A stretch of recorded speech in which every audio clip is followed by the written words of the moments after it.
साक्षात् परब्रह्म तस्मै श्री गुरुवे नमः। अखंड मंडलाकारं व्याप्ति येन चराचरं तत्पदं दर्शितं देवं नमामि गुरुदेव। बोल गुरु भगवान की जय। गजाननं भूतगणाधिसेवितं कपित्तजम्बू फलचारुभक्षणं उमासुतं शोकविनाशकारिकं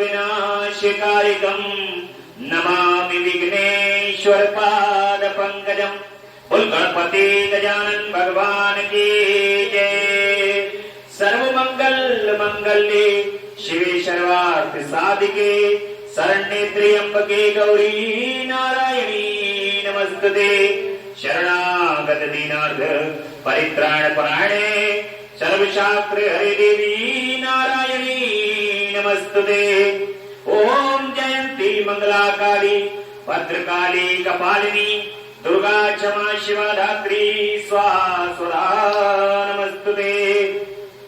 बोल जगदम्बा रानी की जय। कर्पूर गौरम करुणावतारम संसारिशारम भुजगेन्द्रहारम सदा वसंतम हृदयारविंदे भवं भवानी सहितं नमामि। नागेन्द्र हाराय त्रिलोचनाय भस्मांगराय महेश्वराय नित्याय शुद्धाय दिगंबराय तस्मै नाकराय नमः शिवाय। ओम नमः शिवाय ओम नमः शिवाय ओम नमः शिवाय। भगवान श्री गुरुदेव की असीम अनुकंपा से माता पिता के आशीर्वाद आप सभी भक्तों के भाग्य के कारण प्रेम श्रद्धा विश्वास जगदम्बा परा अम्बा पराशक्ति और भूत भावन भोलेनाथ महामृत्युंजय की दसों दिशाओं से आने वाली कृपा के कारण ही भगवान की कथा का आज 46वां दिवस है। आज श्री शिव महापुराण अमृत कथा का सुनते हुए 46वां दिवस हो चुका है और ये 46 अमृत की जो बूंदे हैं वो आप प्राप्त कर चुके हैं। इन अमृत की बूंदे आपके कानों के माध्यम से आपके हृदय में पहुंच रही हैं और हृदय के माध्यम से आपकी आत्मा में समाहित हो रही। जो भगवान शिव का हो गया, जो मां का हो गया, जगदम्बा का हो गया और शिव और शिवा का हो गया। और आपने अमरनाथ जी की कथा के अंदर एक प्रसंग सुना होगा। जब कथा की बात आती है भगवान की तो आपने एक प्रसंग सुना होगा। माता जी जो हैं वो भगवान शिव से कह रही हैं कि प्रभु ये जो गले में मुंड की माला पड़ी हुई है ये क्या है। क्योंकि थोड़ी देर पहले नारद जी आकर के मां को ये कह के गए थे कि जगदम्बा ये जो मुंड की माला पहने रहते हैं गले में, आपने पूछा कि ये काहे की माला है, क्या है। माता जी ने कहा भाई मेरा कभी ध्यान इस चीज पर नहीं गया। नारद जी जब तक भगवान शिव स्नान करने गए हुए थे इतनी देर में नारद जी ने आग लगा दी और जैसे ही भगवान शिव लौट करके आए तो जगदम्बा जो हैं वो तुरंत सवार हो गई कि तुम ये जो माला पहने हुए हो इस माला को पहनने का क्या मतलब है और मुझे आज तक तुमने बताया नहीं कि ये माला पहने हुए हो। भगवान शिव ने कहा कि देवी इसका जो महत्व है वो मैं तुम्हें बताता हूं, लेकिन ये बताओ क्या नारद आया। तुरंत भगवान शिव ने पहचान लिया कि नारद जी ही ऐसा कार्य कर सकते हैं, इसीलिए नारद जी ने ही कहा है। तो उन्होंने कहा कि इसका पूरा महत्व बताने के लिए मैं तुम्हें एक कथा सुनाऊंगा, परंतु उससे पूर्व सुनो। अभी तक जितनी बार तुमने जन्म लिया है और तुम्हारे शीश को अपने गले के अंदर मैं धारण करता रहा हूं, ये वही नरमुंड की माला है जो मैंने लगातार एक एक करके जब भी तुम्हारा जन्म हुआ और शीश को इसके अंदर धारण करता रहा हूं। इतने शीश हैं जो मैंने अभी तक धारण किए हैं। तो मां ने कहा कि ये तो और गलत बात हो गई, तुम तो कभी अजर और अमर हो, कभी जाते नहीं हो, और मुझे बार बार ये तुम नरमुंड की माला की तरह लटका रहे हो। भगवान शिव से कहा माता ने। तो भगवान शिव ने कहा इसके लिए मैं तुम्हें एक कथा सुनाता हूं, उस कथा अमर कथा को मैं तुम्हें सुनाऊंगा। जब तुम वो अमर कथा सुनोगी तो सदैव के लिए फिर मेरे साथ ही रहोगी, फिर तुम कहीं नहीं जाओ। ऐसे ही इस कथा को सुनाने का प्रायोजन यहां पर ये था कि ऐसे ही इस कथा को आप भी सुन रहे हैं और ये कथा अमृत के रूप में आपके हृदय में पहुंच करके आपकी आत्मा में समाहित हो रही है। जो एक बार भगवान शिव का हो गया, उसने कथा सुन ली और इस अमृत का पान कर लिया, तो वो फिर उस ये जन्म और मरण के बंधन से फिर वो मुक्त हो जाता है, वो अमर हो जाता है। ये वो अमृतत्व है, इसलिए कथा का वो महत्व है। भगवान शिव की वो कथा का महत्व है जो मां को वो बैठ करके सुनाते हैं। ये वही कथा है जो जगदम्बा को बैठ करके भगवान शिव सुनाते हैं। जब जगदम्बा जन्म और मरण के बंधन से भगवान शिव ने उनको अपने पास ही सहजता से रख लिया है, और वही जगदम्बा का स्वरूप इस समस्त संसार जगत के अंदर विराजित सभी भक्त हैं, भक्त के रूप में विराजित हैं, जो इस कथा को प्रेम पूर्वक और ध्यान से मग्न होकर के सुनता है। ये बात दूसरी है कि बीच में एक झपकी आ जाए, वो एक अलग चीज है। मां की तरह, क्योंकि भगवान शिव भी कहते हैं सुन रही हो, तो कबूतर का जोड़ा कहता है बीच में आवाज आती। तो उसी तरीके से भगवान शिव जो है वो इस कथा को सुना रहे हैं, परंतु जन्म और मरण का बंधन तो मुक्त होना ही। कथा का ये महत्व है, अमृत की प्राप्ति तो है ही। बोले शंकर भगवान की जय, महामृत्युंजय भगवान की जय। कल की कथा में बड़ा सुंदर प्रसंग चल रहा है। भगवान के 7 ज्योतिर्लिंगों के दर्शन आप कराए हैं, और आज की कथा में आप भगवान के 5 जो ज्योतिर्लिंग हैं और उपलिंग हैं उनकी कथा सुनेंगे बड़े ही प्रेम के साथ। त्र्यंबक ज्योतिर्लिंग के प्रसंग में महर्षि गौतम के द्वारा किए गए परोपकार की कथा है, और उनके तप के प्रभाव से अक्षय जल प्राप्त करके ऋषियों की अनावृष्टि के कष्ट के से रक्षा करना, और ऋषियों का छल पूर्वक उन्हें गौहत्या में फंसाकर आश्रम से निकलना और शुद्धि का उपाय बताना। सूत जी कहते हैं कि मुनिवरों सुनो, मैंने जगत गुरु व्यास के मुख से जैसी सुनी है उसी रूप में एक पापनाशक कथा मैं तुम्हें सुना रहा हूं। पूर्व काल की बात है, गौतम नाम से एक विख्यात श्रेष्ठ ऋषि थे, जिनकी परम धार्मिक पत्नी का नाम अहल्या था। दक्षिण दिशा में जो ब्रह्मगिरी है वहीं उन्होंने 10,000 वर्षों तक तपस्या की थी, और उत्तम व्रत का पालन करने वाले महर्षियों एक समय वहां 100 वर्षों तक बड़ा भयानक अवर्षण हो। सब लोग महान दुख में पड़ गए, और इस भूतल पर कहीं गीला पत्ता भी नहीं दिखाई देता था। फिर जीवों का आधारभूत जल कहां से दृष्टिगोचर होगा। उस समय मुनि, मनुष्य, पशु, पक्षी और मृग सब वहां से 10 दिशाओं को चले गए। तब गौतम ऋषि ने 6 महीने तक तप करके वरुण को प्रसन्न किया, और वरुण ने प्रकट होकर वर मांगने को कहा। ऋषि ने वृष्टि के लिए प्रार्थना की। वरुण ने कहा कि देवताओं के विधान के विरुद्ध वृष्टि ना करके मैं तुम्हारी इच्छा के अनुसार तुम्हें सदा अक्षय रहने वाला जल देता, तुम एक गड्ढा तैयार करो।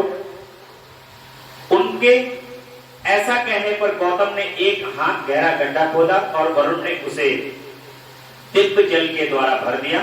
तथा परोपकार से सुशोभित होने वाले मुनि श्रेष्ठ गौतम ने कहा कि महामुनि, कभी क्षीण न होने वाला यह जल तुम्हारे लिए तीर्थ रूप होगा, और पृथ्वी पर तुम्हारे ही नाम से इनकी ख्याति होगी। यहाँ किए गए दान, होम, तप, देव पूजन तथा पितरों का श्राद्ध सभी अक्षय होंगे। ऐसा कहकर उन महर्षि ने प्रशंसित हो वरुणदेव अंतर्ध्यान हो जाते हैं, और उस जल के द्वारा दूसरों का उपकार करके महर्षि गौतम को भी बड़ा सुख है। महात्मा पुरुष का आश्रय मनुष्यों के लिए महत्व की ही प्राप्ति कराने वाला होता है। महान पुरुष ही महात्मा के उस स्वरूप को देखते हैं और समझते हैं, दूसरे अधम मनुष्य उसको नहीं समझते। मनुष्य जैसे पुरुष का सेवन करता है वैसा ही फल पाता है। महान पुरुष की सेवा से महत्ता मिलती है, और शूद्र की सेवा से क्षुद्रता। उत्तम पुरुषों का यह स्वभाव ही है कि वे दूसरों के दुखों को नहीं सहन कर पाते, अपने को दुख प्राप्त हो जाए इसे भी स्वीकार कर लेते, किंतु दूसरों के दुख का निवारण ही करते हैं। दयालु, अभिमान शून्य, उपकारी और जितेंद्रिय, ये पुण्य के 4 खंभे हैं जिनके आधार पर यह पृथ्वी टिकी हुई है। तदंतर गौतम जी वहां पर परम दुर्लभ जल को पाकर विधि पूर्वक नित्य नैमित्तिक कर्म करने लगे। उन मुनीश्वर ने वहां नित्य होम की सिद्धि के लिए धान, जौ और अनेक प्रकार के निवार को दिए। तरह तरह के धान्य, भांति भांति के वृक्ष और अनेक प्रकार के फल फूल वहीं लहला उठे। ये समाचार सुनकर वहां दूसरे सहस्त्रों ऋषि मुनि, पशु पक्षी तथा बहुसंख्यक जीव आकर रहने लगे। वह वन इस भूमंडल में बड़ा सुंदर हो गया। उस अक्षय जल के संयोग से अनावृष्टि वहां के लिए दुखदायिनी नहीं रह गई और उस वन में अनेक शुभ कर्म परायण ऋषि अपने शिष्य, भार्या और पुत्र आदि के साथ वास करते थे।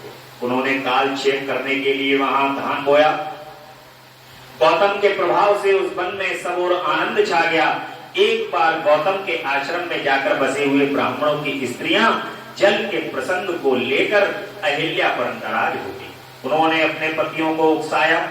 उन लोगों ने गौतम का अनिष्ट करने के लिए गणेश जी की आराधना की और उक्ता भी गणेश जी ने प्रकट होकर वहां वर मांगने के लिए कहा। तब ये बोले, भगवान, यदि आप हमें वर देना चाहते हैं तो ऐसा कोई उपाय कीजिए जिससे समस्त ऋषि डांट फटकार कर गौतम को आश्रम से बाहर निकाल दे। गणेश जी ने कहा, ऋषियों, तुम सब लोग सुनो, इस समय तुम उचित कार्य नहीं कर रहे हो। बिना किसी अपराध के उन पर क्रोध करने के कारण तुम्हारी हानि ही होगी। गणेश जी कह रहे हैं कि ऐसा नहीं करना चाहिए। देखिए, कभी भी जीवन के अंदर किसी दूसरे का अपने हित को करने के लिए कभी दूसरे का अहित नहीं करना चाहिए। जो दूसरे का अहित करता है तो स्वयं खुद का ही उसका अहित होता है। ये जीवन के अंदर गांठ बांध के रखनी है कि हमें अपने जीवन के अंदर अपना हित करने के लिए किसी दूसरे का अहित नहीं करना। ये सदैव आपको अपने जीवन के अंदर याद रखना है और इस बात को जो याद रखता है वो जीवन के अंदर सदैव प्रगति ही करता है। गणेश जी ने कहा कि ऋषियों, तुम सब लोग सुनो, इस समय तुम उचित कार्य नहीं कर रहे हो। बिना किसी अपराध के उन पर क्रोध करने के कारण तुम्हारी हानि ही होगी। जिन्होंने पहले उपकार किया हो उन्हें यदि दुख दिया जाए तो वह अपने लिए हितकारक नहीं होता। जब उपकारी को दुख दिया जाता है तब उससे इस जगत में अपना ही नाश होता है। ऐसी तपस्या करके उत्तम फल की सिद्धि की जाती है। स्वयं ही शुभ फल का परित्याग करके अहितकारक फल को नहीं ग्रहण किया जाता। ब्रह्मा जी ने यूं कह दिया है कि असाधु कभी साधुता को और साधु कभी असाधुता को नहीं ग्रहण करता। यह बात निश्चय ही ठीक जान पड़ती है।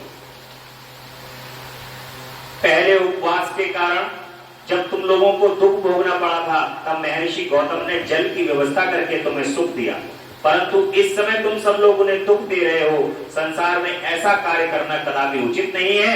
इस बात पर तुम सब लोग सर्वदा विचार कर लो। स्त्रियों की शक्ति से मोहित हुए तुम लोग यदि मेरी बात नहीं मानोगे तो तुम्हारा यह वर्ताव गौतम के लिए अत्यंत हितकारक ही होगा, इसमें संशय नहीं है। ये मुनि श्रेष्ठ गौतम तुम्हें पुनः निश्चय ही सुख देंगे, अतः उनके साथ छल करना कदापि उचित नहीं है। इसलिए तुम लोग कोई दूसरा वर मांगो। सूत जी कहते हैं कि ब्राह्मणों, महात्मा गणेश ने ऋषियों से जो ये बात कही वह यद्यपि उनके लिए हितकर थी तो भी उन्होंने इसे स्वीकार नहीं किया। तब भक्तों के अधीन होने के कारण भगवान गणेश ने तुम कहा कि तुम लोगों ने जिस वस्तु के लिए प्रार्थना की है उसे मैं अवश्य करूंगा। पीछे जो होनहार होगी वह होकर ही रहेगी। अब चूंकि भगवान गणेश की प्रार्थना की है, उनको प्रसन्न किया है, तो वो कह रहे हैं कि चलो ठीक है, जैसा तुम चाह रहे हो वैसा ही होगा, लेकिन ये हितकर नहीं होगा। ये भी कह दिया उन्होंने बीच में,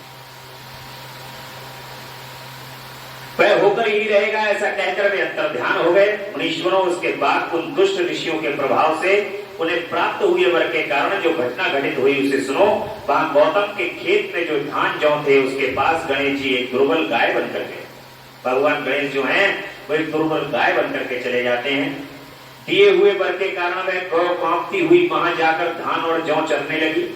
इसी समय देववश गौतम जी वहां आ गए। वे दयालु ठहरे, इसलिए मुट्ठी भर दिन के लेकर उन्हीं से उस गौ को हाँकने लगे।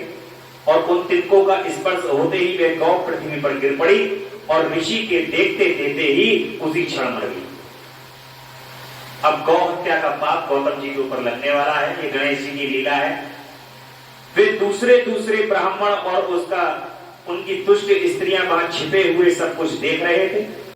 उस गौ के गिरते ही वे सब के सब बोल उठे कि गौतम ने ये क्या कर डाला। गौतम भी आश्चर्यचकित हो गए, अहिल्या को बुलाकर गंभीर हृदय से दुख पूर्वक कहने लगे कि देवी ये क्या हो गया, कैसे हुआ, जान पड़ता है परमेश्वर मुझ पर कुपित हो गए हैं, अब क्या करूं, कहां जाऊं, मुझे हत्या लग गई, गौ की हत्या लग गई। इसी समय ब्राह्मण और उनकी पत्नियां गौतम को डांटते हुए दुर्वचन कहने लगी, अहिल्या को पीड़ित करने लगी। उनको उनके दुर्बुद्धि शिष्य और पुत्र भी गौतम को बार बार फटकारने और धिक्कारने लगे। ब्राह्मण कहते हैं कि अब तुम्हें अपना मुंह नहीं दिखाना चाहिए, यहां से जाओ जाओ, गौ हत्यारे का मुंह देखने पर तत्काल वस्त्र सहित स्नान करना चाहिए। जब तक तुम इस आश्रम में रहोगे तब तक अग्निदेव और पितृ तुम्हारे दिए हुए किसी भी हक कर्तव्य को ग्रहण नहीं करेंगे। इसलिए पापी गौ हत्यारे, तुम परिवार सहित यहाँ से अनन्य चले जाओ, विलंब ना करो। सूत जी कहते हैं ऐसा कहकर उन सब ने उन्हें पत्थर से मारना आरंभ कर दिया। गालियां देकर गौतम को और अहिल्या को सताने लगे। उन दुष्टों के मारने और धमकाने पर गौतम ऋषि कहते हैं कि मुनियों, मैं यहाँ से अन्यत्र जाकर रहूंगा। ऐसा कहकर गौतम उस स्थान से तत्काल निकले और उन सबकी आज्ञा से एक कोस दूर जाकर उन्होंने अपने लिए आश्रम बनाया। वहां भी जाकर उन ब्राह्मणों ने कहा कि जब तक तुम्हारे ऊपर हत्या लगी है तब तक तुम्हें कोई यज्ञ आदि कर्म नहीं करना चाहिए, किसी भी वैदिक देव यज्ञ या पितृ यज्ञ के अनुष्ठान का तुम्हें अधिकार नहीं होगा। मुनिवर, गौतम उनके कथनानुसार किसी तरह एक पक्ष बिताकर उस दुख से दुखी हो बारंबार उन मुनियों से अपनी शुद्धि के लिए प्रार्थना करने लगे। उनके 3 भाव से प्रार्थना करने पर उन ब्राह्मणों ने कहा कि गौतम, तुम अपने पाप को प्रकट करते हुए 3 बार सारी पृथ्वी की परिक्रमा करो, फिर लौटकर यहाँ 1 महीने तक व्रत करो। उसके बाद इस ब्रह्मगिरी की 101 बार परिक्रमा करने के पश्चात तुम्हारी शुद्धि होगी। अथवा यहाँ गंगा जी को लेकर आकर उन्हीं के जल से स्नान करो तथा 1 करोड़ पार्थिव लिंग बनाकर महादेव की आराधना करो। फिर गंगा में स्नान करके इस पर्वत की 11 बार परिक्रमा करो। तत्पश्चात 100 घड़ों के जल से पार्थिव शिवलिंग को स्नान कराने पर तुम्हारा उद्धार होगा। उन ऋषियों के इस प्रकार कहने पर गौतम ने बहुत अच्छा कहकर उनकी बात मान ली। वे बोले कि मुनिवरों, मैं आप श्रीमानों की आज्ञा से यहाँ पार्थिव पूजन तथा ब्रह्मगिरी की परिक्रमा करूंगा। ऐसा कहकर मुनि श्रेष्ठ गौतम ने उस पर्वत की परिक्रमा करने के पश्चात पार्थिव लिंगों का निर्माण करके उनका पूजन किया। साध्वी अहिल्या ने भी साथ रहकर वह सब कुछ किया। उस समय शिष्य प्रशिष्य उन दोनों की सेवा करते। पत्नी सहित गौतम की आराधना से संतुष्ट हो भगवान शिव का उन्हें दर्शन देना और गंगा को वहां स्थापित करके स्वयं ही स्थिर होना, ये हम आज अब काव्य की कथा में सुनेंगे। सूत जी कहते हैं कि पत्नी सहित गौतम ऋषि के इस प्रकार आराधना करने पर संतुष्ट हुए भगवान शिव वहां शिवा और प्रथम गणों के साथ प्रकट हो गए। तदंतर प्रसन्न हुए। कृपा निधान शंकर ने कहा कि महामुनि, मैं तुम्हारी उत्तम भक्ति से बहुत प्रसन्न हूँ, तुम कोई वर मांगो। उस समय महात्मा शंभू के सुंदर रूप को देखकर आनंदित हुए गौतम ने भक्ति भाव से भगवान शिव को प्रणाम करके उनकी स्तुति की। लंबी स्तुति और प्रणाम करके दोनों हाथ जोड़कर वे उनके सामने खड़े हो गए और कहते हैं कि देव, मुझे निष्पाप कर दीजिए। देखिए, पाप को से मुक्त करने का, श्राप से मुक्त करने का और मृत्यु से मुक्त करने का जो अधिकार है वो भगवान शिव को। भगवान शिव ही ऐसे देव हैं जो इन सब चीजों से मुक्त कर सकते हैं, जीवन प्रदान कर सकते हैं, मुक्ति प्रदान कर सकते हैं, पापों से मुक्त कर सकते हैं। और भगवान शिव कहते हैं कि मुनि, तुम धन्य हो, कृतकृत्य हो, सदा ही निष्पाप हो। इन दुष्टों ने तुम्हारे साथ छल किया है। जगत के लोग तुम्हारे दर्शन से पाप रहित हो जाते हैं, फिर सदा मेरी भक्ति में तत्पर रहने वाले तुम क्या पापी होगे। मुनि, जिन दुरात्माओं ने तुम पर अत्याचार किया है वे ही पापी, दुराचारी और हत्यारे हैं। उनके दर्शन से दूसरे लोग पापिष्ट हो जाएंगे। वे सब के सब कृतज्ञ हैं, उनका कभी उद्धार नहीं हो सकता। महादेव की ये बात सुनकर महर्षि गौतम मन ही मन बड़े विस्मित हुए। उन्होंने भक्ति पूर्वक शिव को प्रणाम करके हाथ जोड़ के पुनः इस प्रकार कहा कि गौतम ऋषि कहते हैं कि महेश्वर, उन ऋषियों ने तो मेरा बहुत बड़ा उपकार किया है, यदि उन्होंने ये बर्ताव न किया होता तो मुझे आपका दर्शन कैसे होता। धन्य है वे महर्षि जिन्होंने मेरे लिए परम कल्याणकारी कार्य किया है। उनके इस दुराचार से ही मेरा महान स्वार्थ सिद्ध हुआ है। गौतम जी की ये बात सुनकर महेश्वर बड़े प्रसन्न हुए। उन्होंने गौतम को कृपा दृष्टि से देखकर उन्हें शीघ्र ही उत्तर दिया। शिव जी कहते हैं कि वे प्रवर, तुम धन्य हो, सभी ऋषियों में श्रेष्ठतर हो। मैं तुम पर बहुत प्रसन्न हुआ हूं, ऐसा जानकर तुम मुझसे उत्तम वर मांगो। गौतम ऋषि कहते हैं कि नाथ, आप सब कहते हैं, तथापि 5 आदमियों ने जो ये कह दिया या कर दिया वह अन्यथा नहीं हो सकता, अतः जो ये हो गया सो हो रहा है। देवेश, यदि आप प्रसन्न हैं तो मुझे गंगा प्रदान कीजिए और ऐसा कर कर लोक का महान उपकार कीजिए। आपको मेरा नमस्कार है प्रभु, नमस्कार है। यूं कहकर गौतम ने देवेश्वर भगवान शिव के दोनों चरणामृत पकड़ लिए और लोक हित की कामना से उन्हें नमस्कार किया।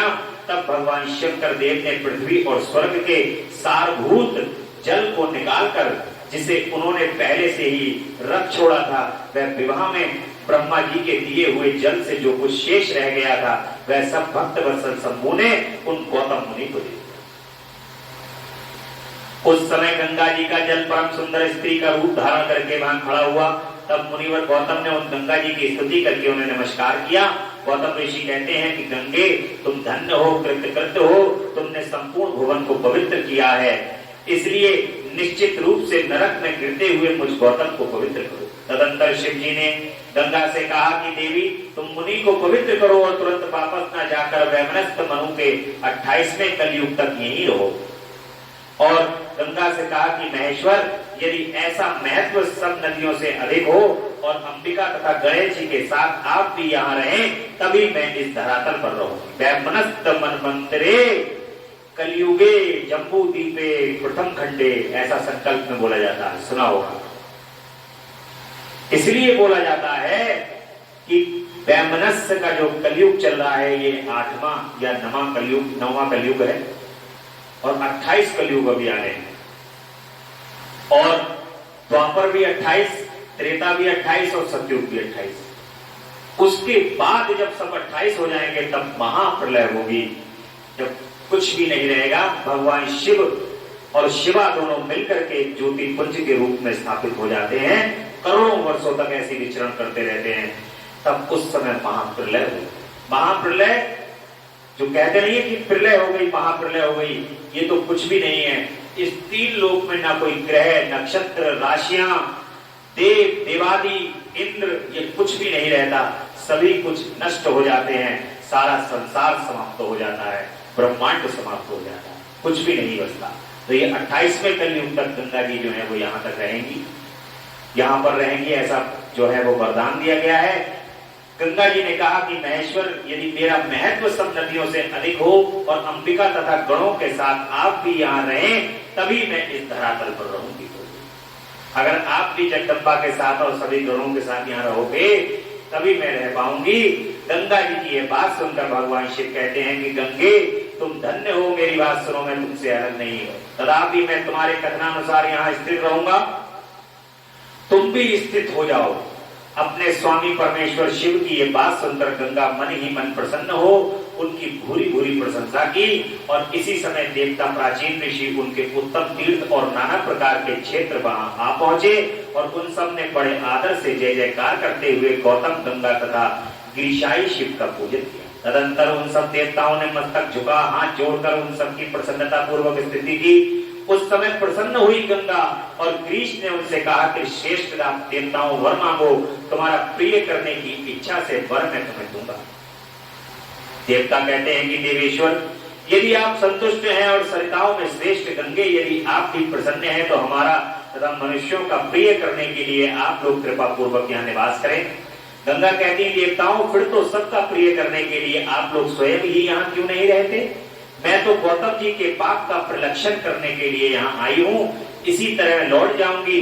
आपके समाज में यहाँ मेरी कोई विशेषता समझी जाती है, इस बात का पता कैसे लगे? यदि आप यहाँ मेरी विशेषता सिद्ध कर सकें तो मैं स्वयं यहाँ रहूंगी, इसमें कोई संशय नहीं है। सब देवताओं ने कहा कि सरिताओं में श्रेष्ठ गंगे, सबके परम सुहृद बृहस्पति जी जब जब सिंह राशि पर स्थित होंगे तब तब तुम सब लोग यहाँ आया करोगे। और इसमें संशय नहीं है, 11 वर्षों तक लोगों का जो पातक यहाँ प्रलक्षित होगा उससे मलिन हो जाने पर उसी पाप राशि को धोने के लिए आदर पूर्वक तुम्हारे पास आएंगे। हमने ये सर्वदा सच्ची बात कही है। सरिद्वरे महादेवी यथा तुमको और भगवान शंकर को समस्त लोगों पर अनुग्रह तथा हमारा प्रिय करने के लिए यहाँ नित्य निवास करना। गुरु जब तक सिंह राशि पर रहेंगे तभी तक हम यहाँ निवास करेंगे और उस समय तुम्हारे जल से त्रिकाल स्नान और भगवान शंकर का दर्शन करके हम शुद्ध होंगे। फिर तुम्हारी आज्ञा लेकर अपने स्थान को लौटेंगे। सूत जी कहते हैं कि इस प्रकार उन देवताओं ने तथा महर्षि गौतम के प्रार्थना करने पर भगवान शंकर और सरिताओं में श्रेष्ठ गंगा दोनों वहां स्थित हो गए और वहां की गंगा गौतमी नाम से विख्यात हो गई और भगवान शिव का ज्योतिर्मय लिंग त्र्यंबक कहलाया। भगवान शिव का जो ज्योतिर्लिंग है वो क्या कहलाया? त्र्यंबक। और ये ज्योतिर्लिंग महान पापों का नाश करने वाला है। उसी दिन से लेकर के जब जब बृहस्पति सिंह राशि में स्थित होते हैं तब तब तीर्थ क्षेत्र देवता पुष्कर आदि सरोवर गंगा आदि नदियां तथा श्री विष्णु देवगण अवश्य ही गौतमी के तट पर पधारते हैं और वास करते हैं। वे सब जब तक गौतमी के किनारे रहते हैं तब तक अपने स्थान पर उनका कोई फल नहीं होता और जब वे अपने प्रदेश में लौट जाते हैं तभी वहां इनके सेवन का फल मिलता है। ये त्र्यंबक नाम से प्रसिद्ध ज्योतिर्लिंग गौतमी के तट पर स्थित है और बड़े बड़े पातकों का नाश करने वाला है। जो भक्ति भाव से इस त्र्यंबक लिंग का दर्शन पूजन स्तंभन एवं बंधन करता है वह समस्त पापों से मुक्त हो जाता है। गौतम के द्वारा पूजित त्र्यंबक नामक ज्योतिर्लिंग इस लोक में समस्त अभिष्टों को देने वाला तथा परलोक में उत्तम मोक्ष प्रदान करने वाला। इस प्रकार तुमने जो कुछ पूछा था वह सब मैंने कह सुनाया है। अब क्या सुनना चाहते हो मैं उसे भी तुम्हें बताऊंगा। वैद्यनाथेश्वर ज्योतिर्लिंग के प्राकट्य की कथा और महिमा सुनाइए प्रभु। सूत जी कहते हैं कि अब मैं वैद्यनाथेश्वर ज्योतिर्लिंग का पापहारी महत्व बताऊंगा। सुनो, राक्षस राज रावण जो बड़ा अभिमानी और अपने अहंकार को प्रकट करने वाला था, उत्तम पर्वत कैलाश पर भक्ति भाव से भगवान शिव की आराधना कर रहा था। एक बार रावण भगवान शिव की आराधना कैलाश पर्वत पर जाकर देखिए कितना महान भगवान शिव का भक्त था।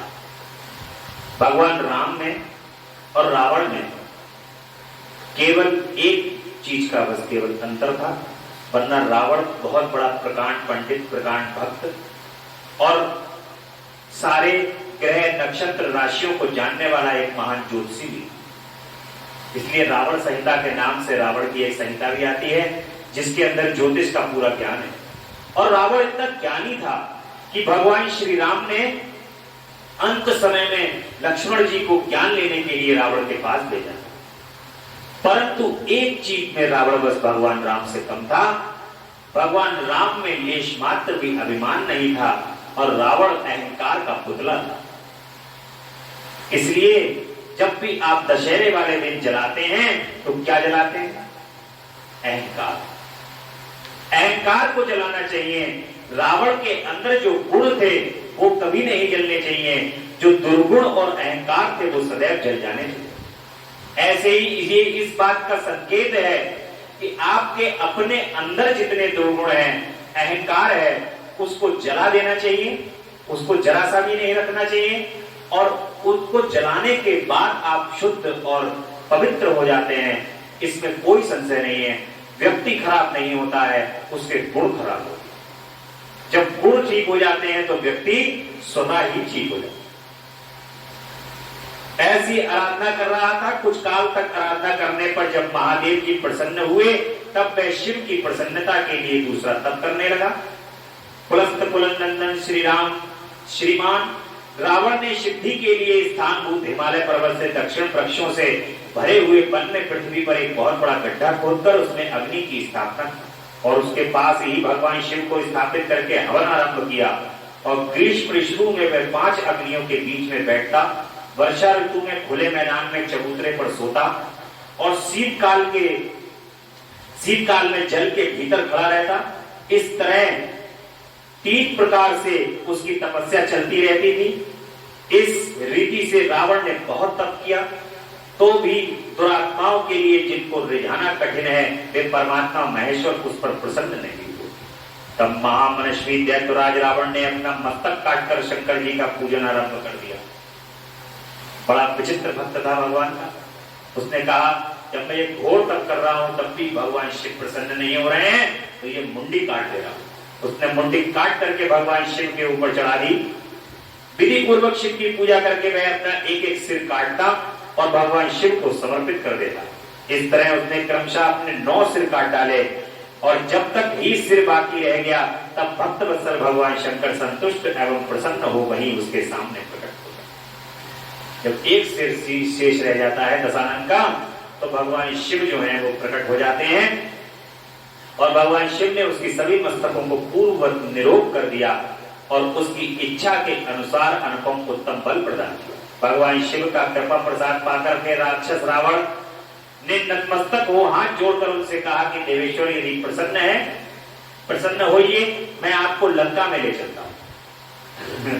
भगवान शिव के जो भक्त हैं विचित्र हैं, ये भी ऐसे बड़ा विचित्र था।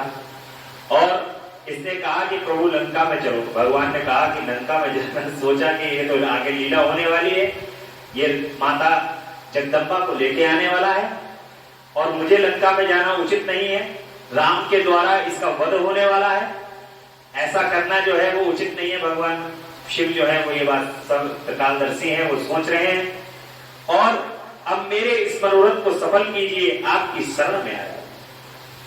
रावण के ऐसा कहने पर भगवान शंकर बड़े संकट में पड़ गए और अनमने होकर बोले कि राक्षस राज, मेरी सार गर्भित बात सुनो, तुम मेरे इस उत्तम लिंग को भक्ति भाव से अपने घर को ले जाओ, परंतु जब तुम इसे कहीं भूमि पर रख दोगे तब यह वहीं सुस्थिर हो जाएगा, इसमें कोई संदेह नहीं।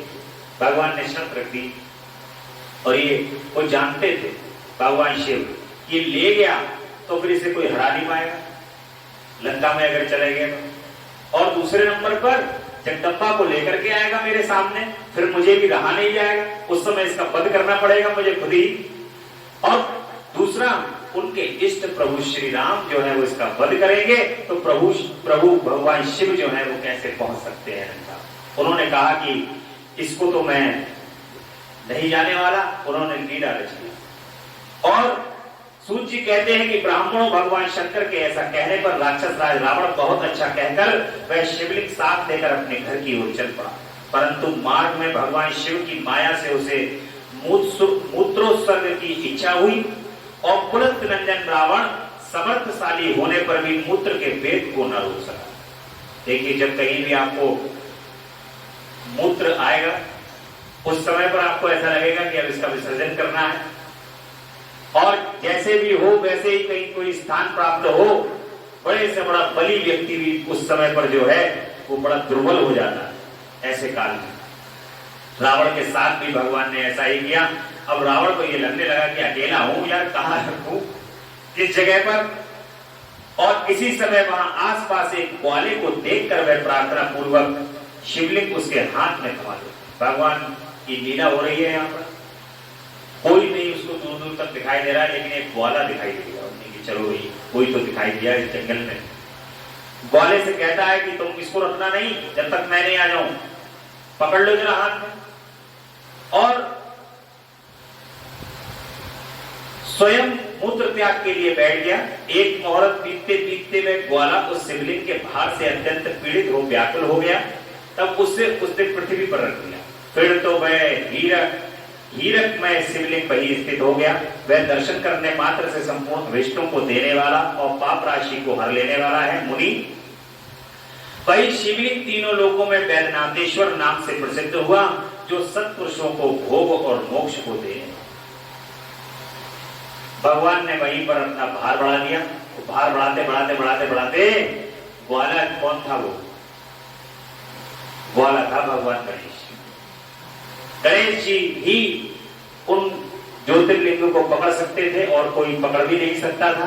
तो भगवान गणेश जो है वो पहुंच गए वहां पर, और गणेश जी ने जिस शिवलिंग को स्थापित किया हो, जो गजाननम भूत गणादि सेवितम कपित्त जम्बू फलचारु वक्रम उमा सुतम शोक विनाश कार्यकम नमामि विघ्नेश्वर पाद पंकजम। ऐसे गणेश भगवान जिस ज्योतिर्लिंग को स्थापित कर देंगे उस ज्योतिर्लिंग का महत्व करोड़ों करोड़ों गुना बढ़ जाएगा। भगवान गणेश ने उस ज्योतिर्लिंग को वहां पर स्थापित कर दिया और दर्शन पूजन से समस्त पापों को हर लेने वाला ज्योतिर्लिंग है और मोक्ष की प्राप्ति करा। यह शिवलिंग जब संपूर्ण लोगों के हित के लिए वही स्थिर हो गया तब रावण भगवान शिव का परम उत्तम वर पाकर अपने घर को चला गया। वहां जाकर उस महान असुर ने बड़े हर्ष के साथ अपनी प्रिया मंदोदरी को सारी बातें कह सुनाई। इंद्र आदि संपूर्ण देवताओं और निर्मल मुनियों ने यह समाचार सुना तब वे परस्पर सलाह कर वहां आए। उन सब का मन भगवान शिव में लगा हुआ था। उन सब देवताओं ने उस समय वहां बड़ी प्रसन्नता के साथ भगवान शिव का विशेष पूजन किया, क्योंकि भगवान गए नहीं है। जब गए नहीं है तो देवता प्रसन्न हो गए कि भैया ये गए नहीं है, अगर ये चले गए होते तो फिर काम गड़बड़ हो जाता। वहां भगवान शंकर का प्रत्यक्ष दर्शन करके देवताओं ने उस शिवलिंग की विधिवत स्थापना की और उसका वैद्यनाथ नाम रखकर उसकी वंदना और स्तंभन करके वे स्वर्ग लोक को चले गए। ऋषियों ने कहा कि सूत जी, जब वह शिवलिंग वहीं स्थित हो गया तथा रावण अपने घर को चला गया तब वहां कौन सी घटना घटित हुई, ये आप मुझे बताइए। सूत जी ने कहा कि ब्राह्मणों, भगवान शिव का परम उत्तम वर पाकर महान असुर रावण अपने घर को चला गया। वहां उसने अपनी प्रिया से सब बातें कही और वह अत्यंत आनंद का अनुभव करने लगा। इधर इस समाचार को सुनकर देवता घबरा गए कि पता नहीं ये देवद्रोही महादुष्ट रावण भगवान शिव के वरदान से बल पाकर क्या करेगा। उन्होंने नारद जी को भेजा। नारद जी ने जाकर रावण से कहा कि तुम कैलाश पर्वत को उठाओ। देवताओं का काम नारद जी करते हैं जाकर के, और राक्षसों में और देवताओं में दोनों जगह नारद जी पूज्य हैं। राक्षस भी उतनी ही बात मानते हैं और देवता भी उतनी ही बात मानते हैं, लेकिन नारद जी बात कभी गलत नहीं कहते। जो भी सूचना वो लेके आते हैं वो बिल्कुल परफेक्ट और बिल्कुल सही होती है, और उनका उपाय तो इस संसार के अंदर बिल्कुल परफेक्ट होता है। जो उपाय बताते हैं वो उस उपाय को जो समझ लो उसका बेड़ा पार है। तो नारद जी जो हैं लोक के कल्याणकारी ऋषि हैं, मुनि हैं। वो जाकर के रावण के पास जाते हैं और कहते हैं कि तुम कैलाश पर्वत को उठाओ, तब पता लगेगा कि शिव जी का दिया हुआ वरदान कहां तक सफल हुआ। वो कह रहा है कि भगवान शिव ने तुम्हें, रावण अपना बखान कर रहा है कि भगवान शंकर ने प्रसन्न होकर के मुझे वरदान दिया है। फिर वो कह रहा है कि नारद जी रावण से कह रहे हैं कि नारद जी, कि रावण तुमने ये जो वरदान प्राप्त किया है तो कैलाश पर्वत को अगर तुम उठाओ तब पता चलेगा कि ऐसा हुआ भी है या नहीं हुआ, या भगवान शिव तुम्हें ऐसी कह के चले गए। तो राक्षस बुद्धि तो राक्षस बुद्धि है। रावण ने यह बात जच गई, उसने जाकर कैलाश को उखाड़ लिया। उनको अच्छी लगी ये बात और इससे सारा कैलाश हिल गया। तब गिरिजा के कहने से के महादेव ने रावण को घमंडी समझकर इस प्रकार श्राप दिया। महादेव कहते हैं कि रे दुष्ट भक्त दुर्बुद्धि रावण, तू अपने बल पर इतना घमंड न कर। तेरी इन भुजाओं का घमंड चूर करने वाला वीर पुरुष शीघ्र ही इस जगत में अवतीर्ण होगा। सूत जी कहते हैं इस प्रकार वहां घटना घटित हुई, उसे नारद जी ने सुना। रावण भी प्रसन्न चित्त हो ऐसे आया था, उसी तरह उस घर को लौट गया। इस प्रकार मैंने वैद्यनाथेश्वर जी का महत्व बताया है। इसे सुनने वाले मनुष्य का पाप जो है वो भस्म हो जाता है। और बोलिए वैद्यनाथेश्वर भगवान की जय, त्र्यंबकेश्वर भगवान की जय। अब भगवान के नागेश्वर नामक ज्योतिर्लिंग का प्रादुर्भाव और उसकी महिमा आप सुनेंगे। सूत जी कहते हैं कि ब्राह्मणों अब मैं परमात्मा शिव के नागेश नामक उत्तम ज्योतिर्लिंग के आविर्भाव का प्रसंग सुनाऊंगा। दारूका का नाम से प्रसिद्ध हुई राक्षसी थी, जो पार्वती के वरदान से सदा घमंड में भरी रहती थी। अत्यंत बलवान राक्षस दारूक का उसका पति था। उसने बहुत से राक्षसों को साथ लेकर वहां सत्पुरुषों का संहार मचा रखा था। वह लोगों के यज्ञ और धर्म का नाश करता फिरता था। पश्चिम समुद्र के तट पर उसका एक वन था जो संपूर्ण समृद्धियों से भरा रहता था। उस वन का विस्तार सब ओर से 16 योजन था। दारुका का अपने विलास के लिए वहां जाया करती थी। वही भूमि, वृक्ष, अन्य सब उपकरणों से युक्त वह वन भी चला जाता था। देवी पार्वती ने उस वन की देखरेख भार दारुका को सौंप दिया था और दारुका अपने पति के साथ इच्छानुसार उसमें विचरण करती। राक्षस दारू अपनी पत्नी दारुका के साथ वही रहकर सबको भय देता था। उससे पीड़ित हुई प्रजा ने महर्षि औ की शरण में जाकर अपना दुख सुनाया और उन्हें शरणागतों की रक्षा के लिए राक्षसों को वह शाप दे दिया। ये राक्षस यदि पृथ्वी पर प्राणियों की हिंसा या यज्ञों का विध्वंस करेंगे तो उसी समय अपने प्राणों से हाथ धोगे। देवताओं ने जब ये बात सुनी तो वे दुराचारी राक्षसों पर चढ़ाई कर दी। राक्षस घबराए। यदि वे लड़ाई में देवताओं को मारते तो मुनि के शाप से स्वयं मर जाते और यदि नहीं मारते तो पराजित होकर भूखे मर जाते। उस अवस्था में राक्षसी दारुका ने कहा कि भवानी के वरदान से मैं इस सारे वन को यहाँ जहां चाहूं वहां ले जा सकती हूँ।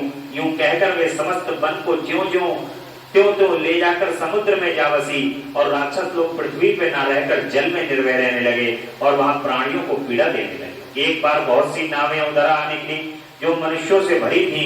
राक्षसों ने उनमें बैठे हुए सब लोगों को पकड़ लिया और बेड़ियों में बांधकर कारावार में डाल दिया। वे उन्हें बारंबार धमकियां देने लगे। उनसे सुप्रिय नाम से एक प्रसिद्ध वैश्य था जो उस दल का सरदार था। वह बड़ा सदाचारी, भस्म, रुद्राक्षधारी तथा भगवान शिव का परम भक्त था। सुप्रिय शिव की पूजा किए बिना भोजन नहीं करता था। वह स्वयं तो शंकर का पूजन करता ही था, बहुत से साथियों को भी अपने शिव की पूजा सिखा दी थी।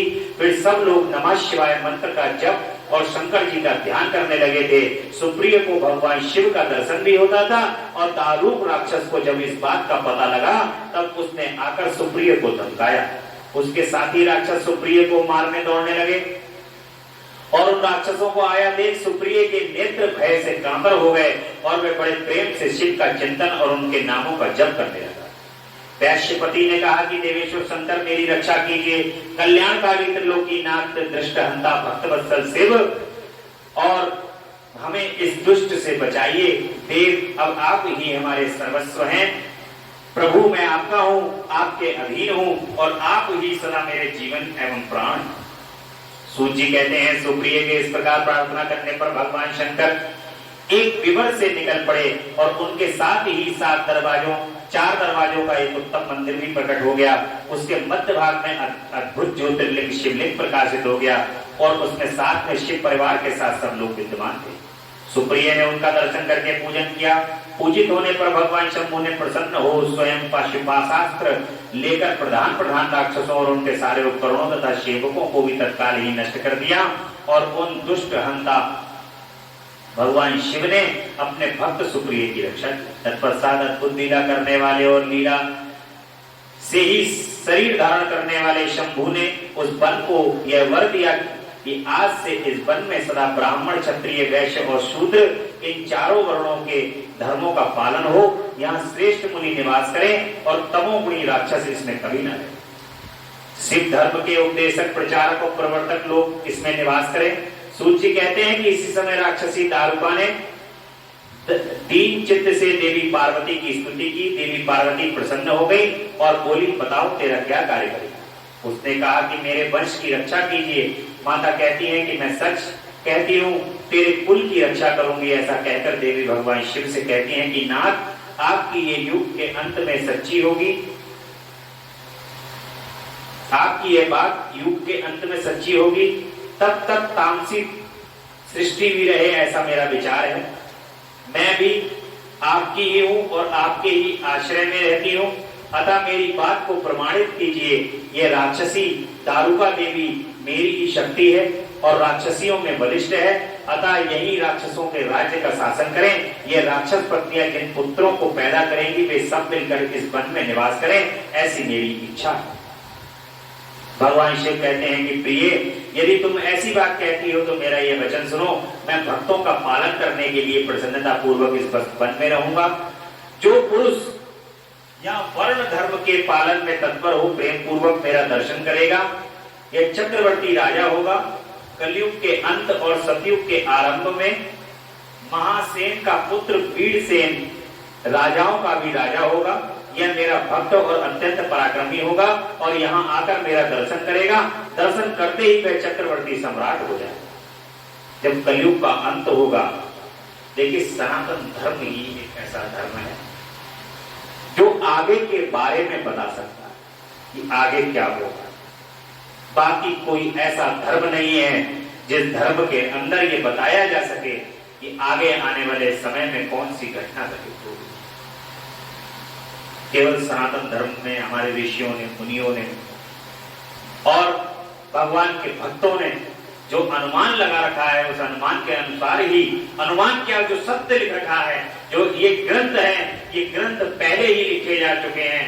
महाभारत के होने से पहले महाभारत लिख दी जाती है और रामायण के होने से पहले ही रामायण रचित कर दी जाती है और उसके हिसाब से एक एक लाइन वैसी ही होती चली जाती है। ये सत्यता और ये क्षमता केवल सनातन धर्म की।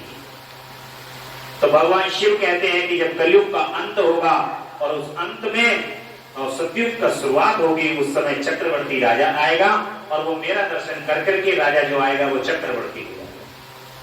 सूत जी कहते हैं कि ब्राह्मणों इस प्रकार बड़ी बड़ी लीलाएं करने वाले वे दंपति परस्पर हास्य युक्त वार्तालाप करते हुए वहीं स्थित हो गए और ज्योतिर्लिंग में महादेव जी वहीं नागेश्वर कहलाए और शिवा देवी नागेश्वरी के नाम से विख्यात हुई। वे दोनों ही सत्पुरुषों को प्रिय हैं। इस प्रकार ज्योतियों के स्वामी नागेश्वर नामक महादेव ज्योतिर्लिंग के रूप में प्रकट हुए। वे तीनों लोगों की संपूर्ण कामनाओं को सदा पूर्ण करने वाले हैं।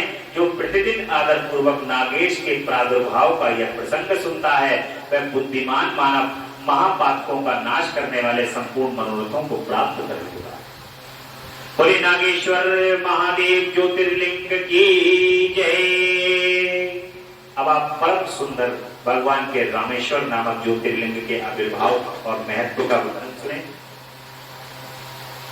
सूत जी कहते हैं कि ऋषियों, अब ये बता रहा हूं कि रामेश्वर नामक ज्योतिर्लिंग पहले किस प्रकार प्रकट हुआ। इस प्रसंग को तुम आदर पूर्वक सुनो। भगवान विष्णु के राम अवतार में जब रावण सीता जी को हर करके लंका ले गया, तब सुग्रीव के साथ 18 पद्म वानर सेना लेकर श्री राम समुद्र पर तट पर आए।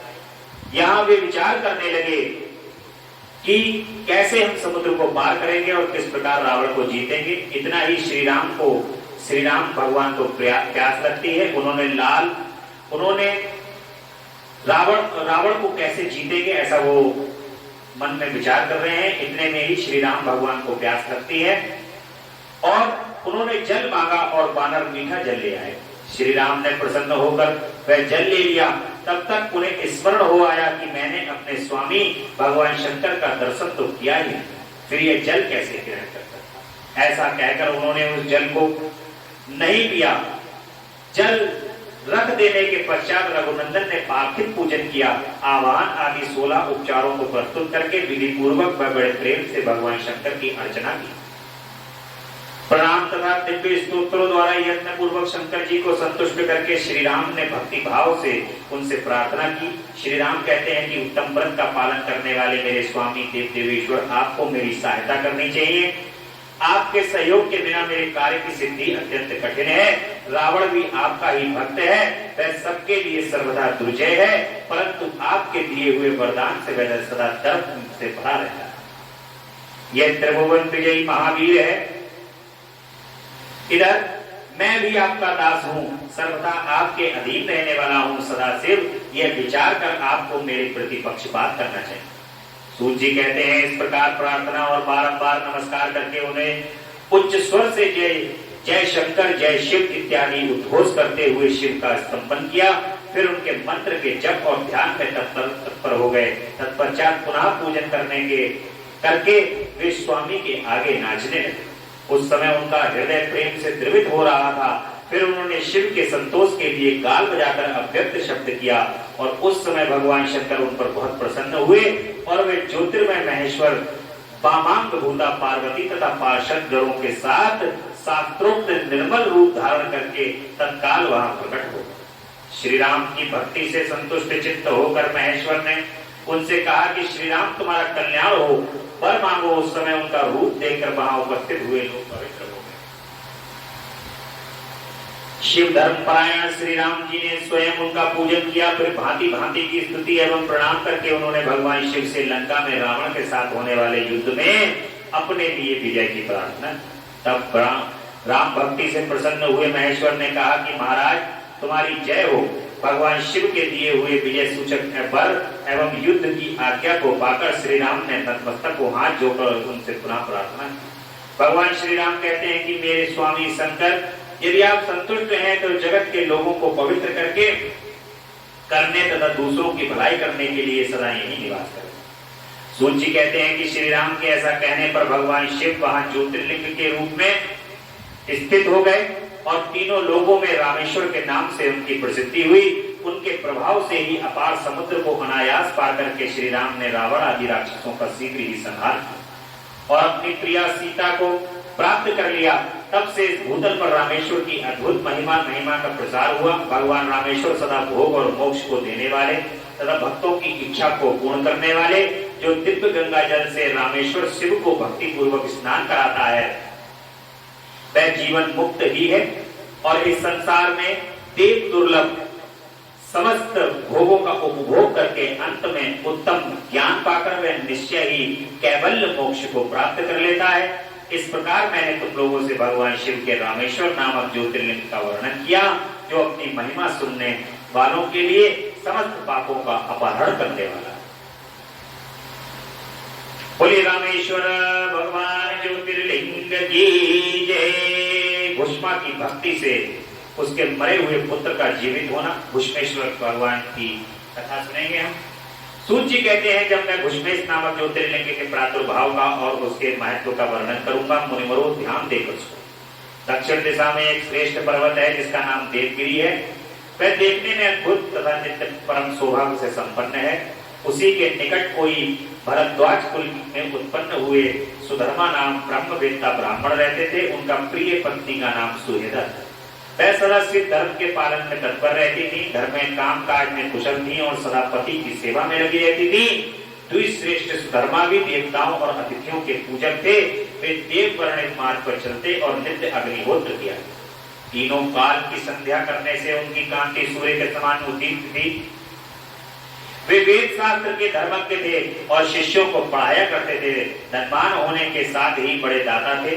सौजन्य आदि सद्गुणों के भाजन थे। शिव संबंधी पूजन आदि कार्य में ही सदा लगे रहते थे। वे स्वयं ही शिव भक्त ही थे और शिव भक्तों से बड़ा प्रेम करते थे। शिव भक्तों को भी वे बहुत प्रिय थे। यह सब कुछ होने पर भी उनके पुत्र नहीं था। इससे ब्राह्मणों को तो दुख नहीं होता था, परंतु उनकी पत्नी बहुत दुखी रहती। पड़ोसी और दूसरे लोग भी उन्हें ताना मारा करते थे। वह पति से बार बार पुत्र के लिए प्रार्थना करती थी। पति उसको ज्ञानोपदेश देकर समझते थे, परंतु उसका मन नहीं मानता। अंततोगत्वा ब्राह्मण ने कुछ उपाय भी किया, परंतु वह सफल नहीं हुआ। तब ब्राह्मणी ने अत्यंत दुखी होकर बहुत हट करके अपनी बहन भुष्मा से पति का दूसरा विवाह करा। विवाह से पहले भुष्मा ने उसको समझाया कि इस समय तो तुम बहन से प्यार कर रही हो, परंतु जब इसके पुत्र हो जाएगा तब इससे स्पर्धा करने लगेगी। इससे उसने वचन दिया कि मैं अपनी बहन से कभी चाह नहीं करूंगी। विवाह हो जाने पर भुष्मा दासी की भांति बड़ी बहन की सेवा करने लगी। सुदेहा भी उसे बहुत प्यार करती थी। भुष्मा अपनी शिव भक्ता बहन की आज्ञा से नित्य 101 पार्थिव शिवलिंग बना करके विधि पूर्वक पूजा करने लगी। पूजा करके वह निकटवर्ती तालाब में उसका विसर्जन कर देती थी और शंकर की कृपा से उसके एक सुंदर सौभाग्यवान और सद्गुण संपन्न पुत्र उत्पन्न हुआ और भुष्मा का कुशमान बना। इसमें सुदेहा के मन में डाह पैदा हो गई। समय पर उस पुत्र का विवाह हुआ। पुत्र वधू घर में आ गई। अब तो वह और भी जलने लगी। उसकी बुद्धि भ्रष्ट हो गई और एक दिन उसने रात में सोते हुए पुत्र को छुरे से उसके शरीर के टुकड़े टुकड़े करके मार डाला और कटे हुए अंगों को लेकर तालाब में ले जाकर डाल दिया, जहां भुष्मा प्रतिदिन पार्थिव लिंगों का विसर्जन करती है। पुत्र के अंगों को उस तालाब में फेंक कर वह लौट आई और घर में सुखपूर्वक सो गई। भुष्मा सवेरे उठकर प्रतिदिन पूजनादि कर्म करने लगी। श्रेष्ठ ब्राह्मण सुधर्मा स्वयं ही नित्य कर्म में लगे। उसी समय उनकी ज्येष्ठ पत्नी सुदेहा भी उठी और बड़े आनंद से घर के कामकाज करने लगी, क्योंकि उसके हृदय में पहले जो ईर्ष्या की आग जलती थी वह सब बुझ गई। प्रातः काल जब बहू ने उठकर पति की शैया को देखा तो वह खून से भीगी दिखाई दी और उस पर शरीर के कुछ टुकड़े दृष्टिगोचर हुए। इसको बड़ा दुख हुआ। उसने सास भुष्मा के पास जाकर के निवेदन किया, उत्तम व्रत का पालन करने वाली आर्य, आपके पुत्र कहाँ गए? उसकी सैया रक्त से भीगी हुई और उस पर शरीर के कुछ टुकड़े दिखाई देते हैं। हाय मैं मारी गई, किसने ये दुष्ट कर्म किया है? ऐसे कहकर वे बेटे की प्रिय पत्नी भांति भांति से करुण विलाप करती हुई रोने लगी। सुधर्मा की बड़ी पत्नी सुदेहा भी उस समय हाय हाय मैं मारी गई ऐसा कहकर दुख में डूब गई और उसने ऊपर से तो दुख किया किंतु मन ही मन में हर्ष से भरी हुई थी। भुष्मा भी उस समय उस वधू के दुख को सुनकर अपने नित्य पार्थिव पूजन के व्रत से विचलित नहीं हुई। उसका मन बेटे को देखने के लिए तनिक भी उत्सुक नहीं हुआ। उसके पति की भी ऐसी ही अवस्था थी। जब तक नित्य नियम पूरा नहीं हुआ तब तक उन्हें दूसरी किसी बात की चिंता नहीं। दोपहर को पूजन समाप्त होने पर भुष्मा ने अपने पुत्र की भयंकर सैया पर दृष्टिपात किया, तथापि उसने मन में किंचित मात्र भी दुख नहीं माना। वह सोचने लगी, जिन्होंने ये बेटा दिया था वे ही इसकी रक्षा करेंगे। वे भक्त प्रिय कहलाते हैं, काल के भी काल हैं और सत्पुरुषों के भी आश्रय हैं। एक मात्र वे प्रभु सर्वेश्वर शंभु ही हमारे रक्षक हैं। वे माला कूटने वाले पुरुष की भांति जिनको जोड़ते हैं उनको अलग भी करते हैं। अतः अब मेरे चिंता करने में क्या होगा? इस तत्व का विचार करके उसने शिव के भरोसे धैर्य धारण किया और उस समय दुख का अनुभव नहीं। वह पूर्ववत पार्थिव शिवलिंगों को लेकर स्वचित्त से शिव के नामों का उच्चारण करती हुई उस तालाब के किनारे गई। उन पार्थिव लिंगों को तालाब में डालकर वह लौटने लगी तो उसे अपना पुत्र उसी तालाब के किनारे खड़ा हुआ दिखाई दिया। बोले शंकर भगवान की जय। सूत जी कहते हैं कि ब्राह्मणों उस समय अपने पुत्र को जीवित देख करके उसकी मात्रा भुष्मा को ना तो हर्ष हुआ और ना विषाद हुआ, क्योंकि जो भगवान पर पूर्ण विश्वास करते हैं उनको पता होता है ये लीला कौन कर रहा है, हमारे प्रभु। इसलिए भगवान की लीला में विषाद करने का कोई काम नहीं है। भगवान जब भी हमारे साथ जो भी करते हैं अच्छा करते हैं और बहुत हितकर करते हैं। जो हमारे हित में होता है, जो हमें चाहिए होता है, भगवान वही कार्य करते हैं और वही हितकर। सूत जी कहते हैं वह पूर्व स्वस्थ बनी रही। इसी समय उस पर संतुष्ट हुए ज्योति स्वरूप महेश्वर वहां शीघ्र उसके सामने प्रकट हो जाते हैं। भगवान शिव कहते हैं, सुमुखी तुम पर प्रसन्न हो, वर मांगो। तेरी दुष्टा सौत ने इस बच्चे को मार डाला था, अतः मैं उसे त्रिशूल से मारूंगा। सूत जी कहते हैं तब भुष्मा ने शिव को प्रणाम करके उस समय यह वर मांगा, नाथ ये सुदेहा मेरी बड़ी बहन है, अतः आपको इसकी रक्षा करनी चाहिए। शिव कहते हैं उसने तो तेरा बड़ा भारी अपकार किया है, तुम उस पर उपकार क्यों करती हो? दुष्ट कर्म करने वाली सुदेहा तो मार डालना ही योग्य है। भुष्मा ने कहा कि देव आपको आपके दर्शन मात्र से पातक नहीं ठहरता और इस समय आपका दर्शन करके आपका उसका पाप भस्म हो। जो अपकार करने वालों पर भी उपकार करता है उसके दर्शन मात्र से पाप बहुत दूर भाग जाता है। प्रभु ये अद्भुत भगवत वाक्य मैंने सुन रखा है, इसलिए सदाशिव जिसने ऐसा कुकर्म किया है वही करे, मैं ऐसा क्यों करूं? मुझे तो बुरा करने वालों का भी भला ही करना। सूत जी कहते हैं कि भुष्मा के ऐसा कहने पर दया सिंधु भक्तवत्सल महेश्वर और भी प्रसन्न हो गए। भगवान और प्रसन्न हो गए कि भाई इतना साधु भाव दया भाव है हृदय के अंदर। बनना तो आदमी कहता है जो जैसा करेगा मैं उसके साथ वैसा ही करूंगा। तुमने मेरे साथ ऐसा करा मैं भी तुम्हारे साथ ऐसे ही करूंगा। संसार का नियम है नहीं, तो इसलिए संसार के नियम के अनुसार जब भगवान कहते हैं कि ये तो साधु स्वभाव है, नियम से हटके है, तो भगवान शिव और प्रसन्न हो जाते हैं और तथा इस प्रकार कहते हैं कि भुष्मे तुम कोई और भी वर मांगो, मैं तुम्हारे लिए हितकर वर अवश्य दूंगा, क्योंकि तुम्हारी इस भक्ति से और विकार शून्य स्वभाव से मैं बहुत प्रसन्न हूं। भगवान शिव की बात सुनकर भुष्मा कहती है कि प्रभु यदि आप वर देना चाहते हो तो लोगों की रक्षा के लिए सदा यही निवास करो। भगवान का जो भक्त होता है, देखिए वो भगवान का भक्त केवल संसार का कल्याण और लोगों के कल्याण के लिए।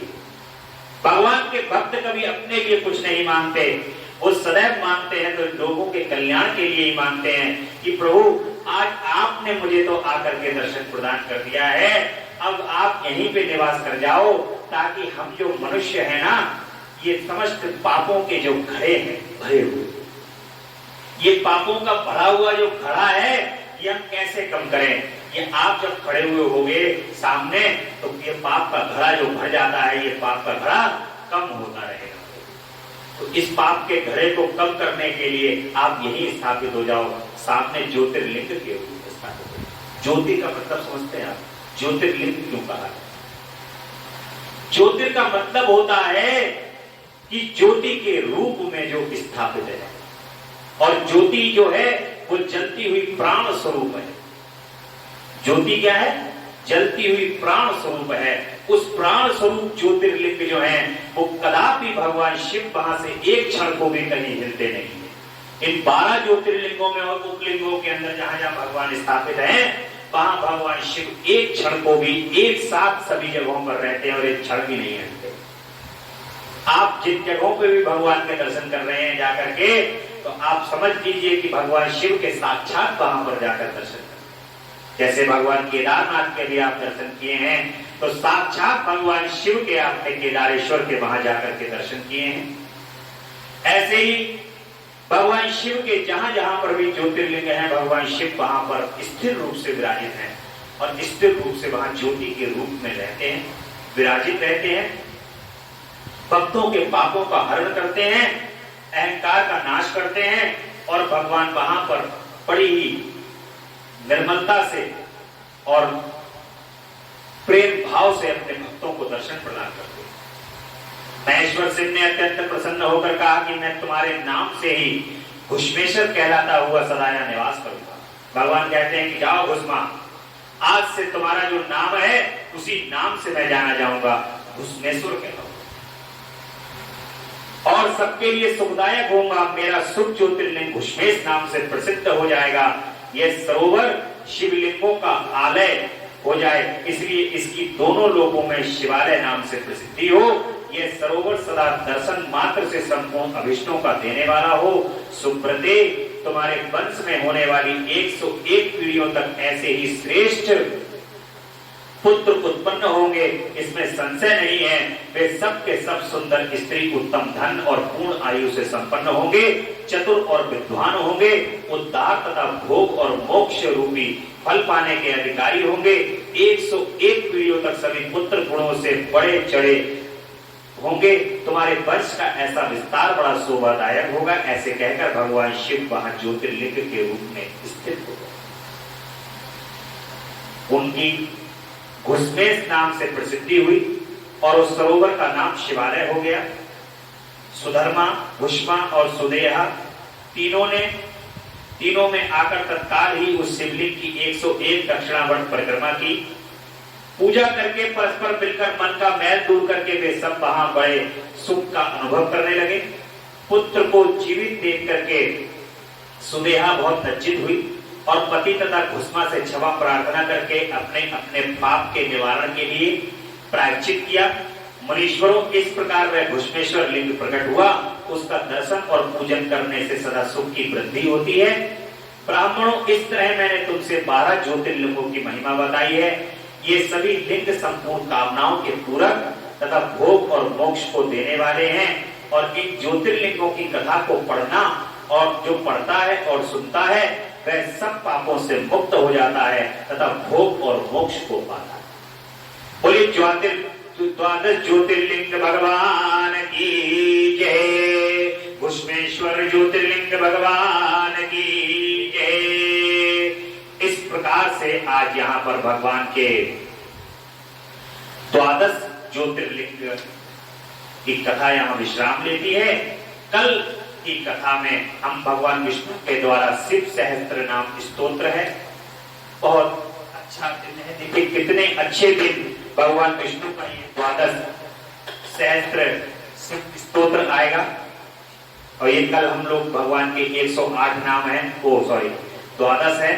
इनका नाम जो है वो हम कल लेंगे। 1008 हैं नाम ये भगवान के, और 1008 नामों का हम कल उच्चारण करेंगे।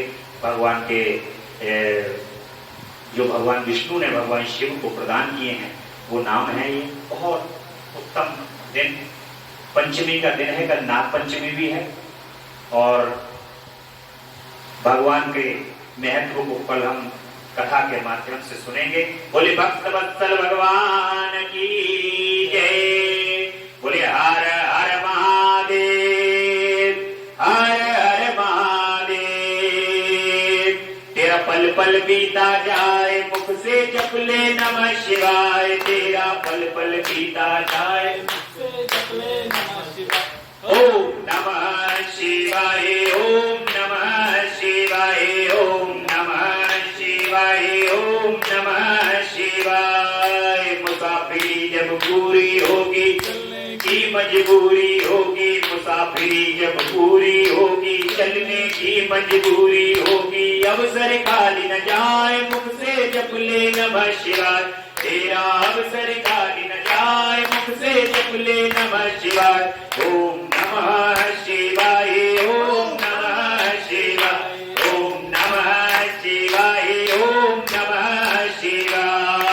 नमः शिवाय, नमः शिवाय, नमः शिवाय, नमः शिवाय, नमः शिवाय, नमः शिवाय, नमः शिवाय। अवसर खाली न जाए, मुख से जप ले नमः शिवाय। तेरा अवसर खाली न जाए, मुख से जप ले नमः शिवाय। ओम नमः शिवाय, ओम नमः शिवाय, ओम ओम नमः शिवाय। नमः शिवाय, नमः शिवाय, नमः शिवाय, नमः शिवाय, नमः शिवाय, नमः शिवाय, नमः शिवाय, नमः शिवाय। अवसर खाली न जाए, मुख से जप ले नमः शिवाय। तेरा अवसर खाली न जाए, जप ले नमः शिवाय। ओम नमः शिवाय, ओम नमः शिवाय, ओम